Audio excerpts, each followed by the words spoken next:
Hi, and welcome to the Law Simplified. I'm Shaveen Bandaranaike. The online examination format has presented a daunting circumstance for many students around the world. Now, in a previous video, which you can check from the card that will appear on screen as well as the links in the description below, I've gone broadly into how exactly you can leverage your techniques of preparation before the examination, the techniques within the examination period itself and post-exam in order to not just pass but ace your examination itself. But in this video, I wanted to address a question that I've been getting quite frequently of late in terms of my fast track masterclass, as well as students on the YouTube platform, as well as the different platforms in which the Law Simplified is disseminated on. If you haven't already, make sure you like and subscribe to the Law Simplified for other content that not just elevates your understanding of the law, but takes you from a pass to an ace.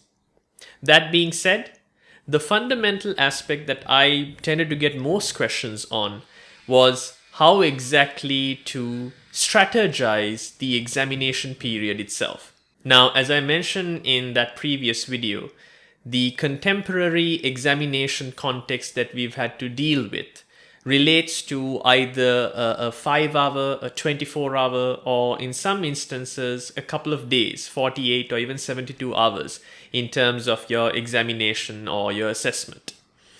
Now, many students have found this somewhat overwhelming, which is ironic in the sense that up to this point, most examinations have been closed book and in the 3-hour window face-to-face.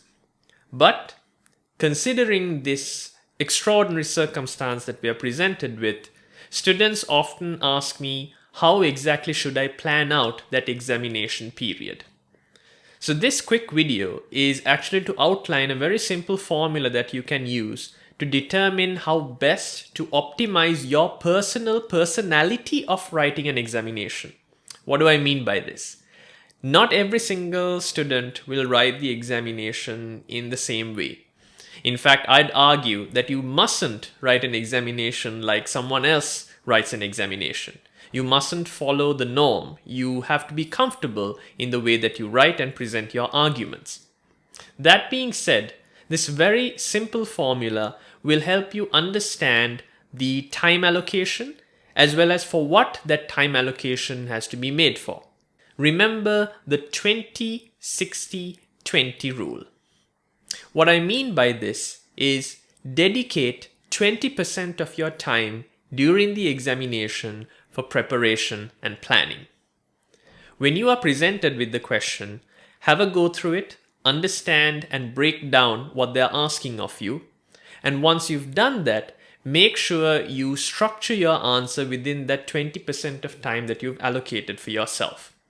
This would include not just how you would go about answering it, but also collating and highlighting the areas that you've already prepared and have ready in order to answer this particular type of question. A bulk of your time, the 60%, would actually be putting pen to paper.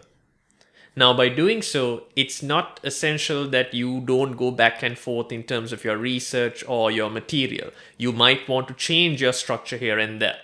But the 60% of time that you've allocated for actually writing your assessment is crucial to making sure that you're putting down on paper that which is working in your mind.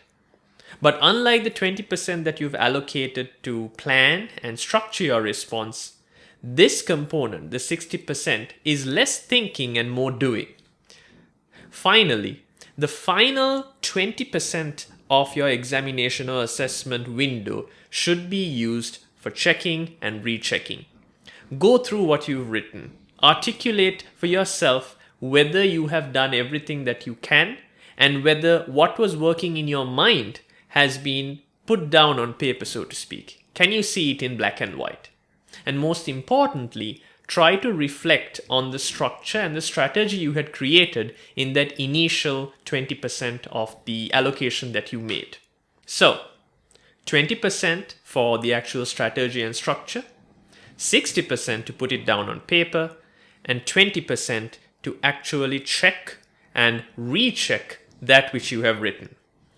Now, the allocation of 20-60-20 is one suggestion that you can implement irrespective of the time that you have been given for your assessment.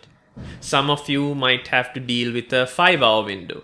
Others might have to deal with a 24-hour window. And if you're lucky, you might have up to a week in order to answer this question or the assessment that's been presented. But know for a fact that your examiner will consider the time frame that you have been given when determining the ultimate grade and the grade classification that you get.